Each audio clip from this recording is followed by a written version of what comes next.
this and that. I understand governance. I know governance. And I will support you to form your government. But nobody should make an attempt to use some attacks to frustrate. It won't work. And we are not going to boycott proceedings. As Honorable Governor Agboja once said on the floor, even laying paper, even for him to oppose, he says that there will be chaos. That was his threat. We know what he did to my vice chair. No, it's not payback. I will never do that. I'm not petty. I know what they did to this 67-year-old woman who was then the chair of the appointment committee, our mother. We know what happened. The cameras watched it. So, colleagues, you are now in government. Your duty is tolerance. Tolerance. If you don't want to tolerate us and you don't want to accommodate and you are talking about rules, then we'll also go by the rules strictly. I would end here. Chairman, thank you. And thank you very much, Honorable Minority Leader. Thank you very much, Honorable Minority Leader. The presidents are there. We all know that Honorable Joseph Osei-Osu, sitting as the chairman of the appointment committee, will never welcome a question from a non-member of the committee. I am using my discretion to allow a non-member to ask a question. I am asking you to ask a question. And to ask a question does not give you room to ask supplementary question before the main question. It's an abuse of the opportunity being given to you. May you proceed and ask your question. Mr. Chairman. Mr. Chairman, wait. No, wait. Chairman, with the greatest respect, I know you are an advocate. You do a lot of cross-examination. You cannot raise your voice on a member. He's a first timer. When he makes a mistake, let's correct him in a manner that would encourage him to enjoy Parliament. He's a new member. Please, with the greatest respect, I know it was not your intention, but knowing you when you get your client in a tight corner, how you deal with them, I beg you, this is not your client. I beg you. Neither is he. So, Mr. Chairman, Honourable member, ask your question. Mr. Chairman, thank you very much. But first of all, I did not even make a mistake in the first place. Just for the records, I did seek leave. Go ahead and Chairman. ask the question, and please. Once it wasn't approved, then I proceed to my substantive. That's all, Mr. Chairman. And thank you very much, Mr. Chairman, for the clarity. And I will proceed. Honourable nominee, I would like to refer you to a publication on the 15th of March 2021. And I want to paraphrase, because I don't want to miss any word. And I quote, Ghana today, we are complaining that this gambling is destroying our youth. I've read a number of articles on this.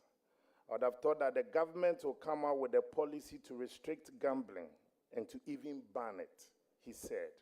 And this was a quotation attributed to you, Honorable Nominee. I want to ask and proceed on this. Do you still stand by this position of banning gambling and banning betting and all that in its entirety, or now your position has changed? That's what I wanted to ask. Thank you. Thank you, Mr. Chairman. Mr. Chairman, I think it's a very good question, and it's an opportunity for me to clarify.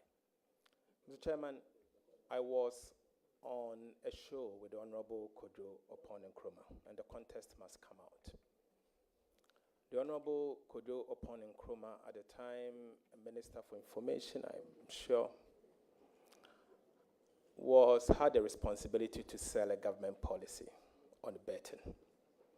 And he said, I'm surprised you are not bringing that portion. He said that betting tax is being implemented because it is destroying our youth, and that the government is introducing this betting tax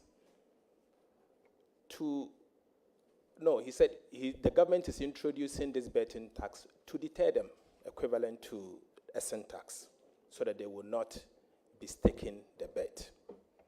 I retorted on a show being hosted by Evans Mensah on Joy FM PM Express.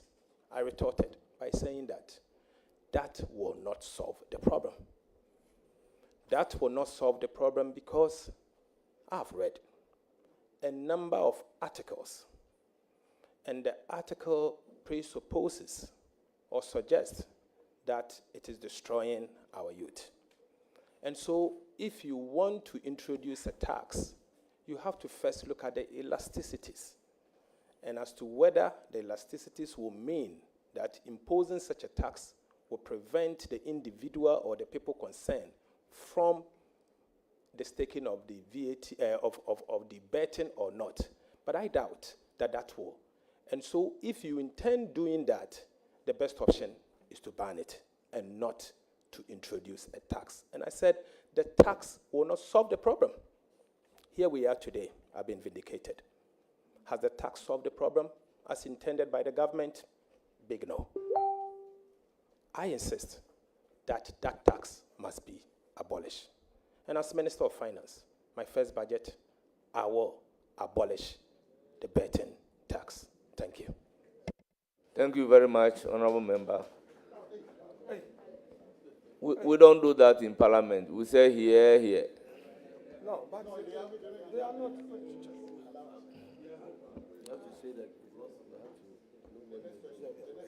The next person is Honorable Mahama.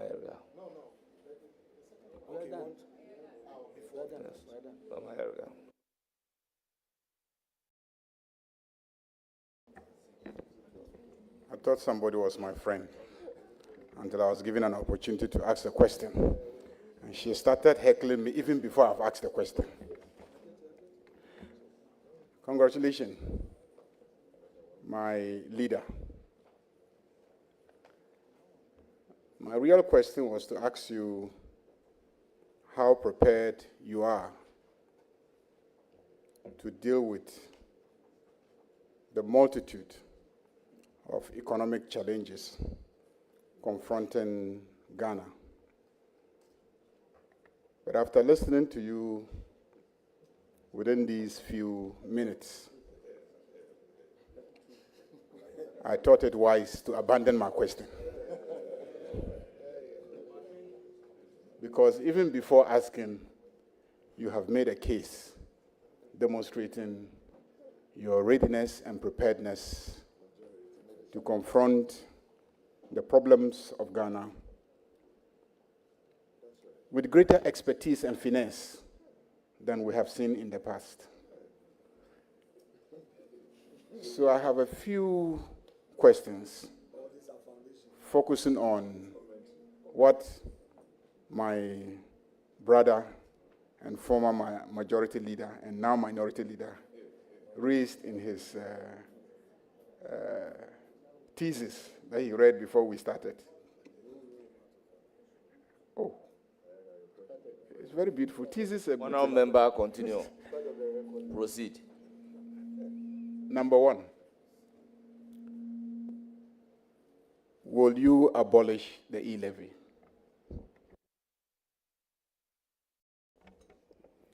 Thank you very much, Mr. Chairman. Mr. Chairman, my position on the e-levy is well known. I do not intend to run from it. I've written articles against the e-levy. I championed opposition against the e-levy. I still stand by them. Mr. Chairman, the e-levy is neither a direct tax, indirect tax, or an excise tax. I don't know how to classify the e-levy as a tax practitioner. Mr. Chairman, it doesn't mean that I do not recognize that the e-levy brings in certain revenue. But the fact remains that the e-levy retards our progress towards a cash-light economy and the fintech. We need to abolish the e-levy. I have said, and I'm on record to have said, that given the opportunity to abolish the e-levy, I want to restate that position, that if approved as part of the first budget, I'll be privileged and I will announce that we will abolish the e-levy as part of our first budget, recognizing my earlier stance and the commitment that His Excellency the President Mahama said that as part of our 120 days agenda, we will abolish the e-levy. We stand by that, and I can assure you the e-levy will go in the next within the 120 days calendar that we've announced. Thank you. Thank you very much, Honorable Mahama Ayarga. The minority leader and the ranking member wants to do a follow-up on the question relating to abolishing e-levy. Thank you, Chairman. Chair, my respected colleague and leader tells us that he's aware that abolishing the e-levy would amount to government losing revenue. How does he make up for the loss in revenue?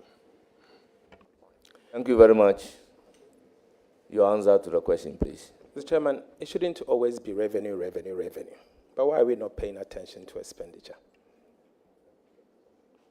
I think you have a choice of both. Remove the e-levy and replace it. Or remove the e-levy, don't replace it, and cut corresponding expenditure. The option is on the table. As minister, I will obviously consider the e-levy holistically and the fact that it's going, and look at its impact and assess it appropriately. But my commitment will not change. The e-levy has to go, and it will go immediately. Thank you very much. He intimated he has a further supplementary question. Chair, my respected colleague and leader has introduced an important point, and I find a very intelligent one. He says that it's not always about revenue, but expenditure. We are aware of several expenditure lines. These are largely social intervention programs. Is he saying that he's going to do away with some of the social intervention programs to enable him succeed? Or has he been able to identify a particular expenditure line to be able to deal with? Because to say you are going to abolish it on good authority and you are not going to look for another source of revenue to replace it, but you're going to cut on expenditure, it so suggests that you've identified one. Have you been able to identify one? Mr. Chairman, the quality of expenditure matters. I have said here, and I'm on record to have said that as part of our short-term measures, we will indeed implement a careful but a strong expenditure-based front-loaded fiscal consolidation agenda without hurting growth and the vulnerable. The vulnerable obviously means protecting social protection. Mr. Chairman, I'm a social democrat. My party, the NDC, is a social democratic party. We stand by our ideals. We will not be the ones to hurt the vulnerable. We will protect the vulnerable in our society. Our expenditure cut will be careful, will be done in a way where the vulnerable will be protected. And I've said the quality of expenditure matters. It matters in the sense that expenditure must drive inclusive growth. And so if the expenditure is wasteful and it's not properly targeted and it's not achieving the desired outcome, then you have to relook at it. So we'll be guided. Remember, aside my professional expertise, I'm also a politician. I have won a mandate, and my constituency is a rural constituency. I understand the people of Ghana. I understand the needs of the vulnerable. I understand the dynamics of the political economy. I have monitored Ghana's economy for close to 20 years, 2 decades. I understand its trends, and I can assure you that whatever policy that we will introduce it in such a way that it will drive inclusive growth and help all of us. Thank you. Thank you very much. The ranking member is really enjoying the answers to the question. We may now move on with Honorable Mahama Ayarga. Honorable Ahiafor, You have been talking about cutting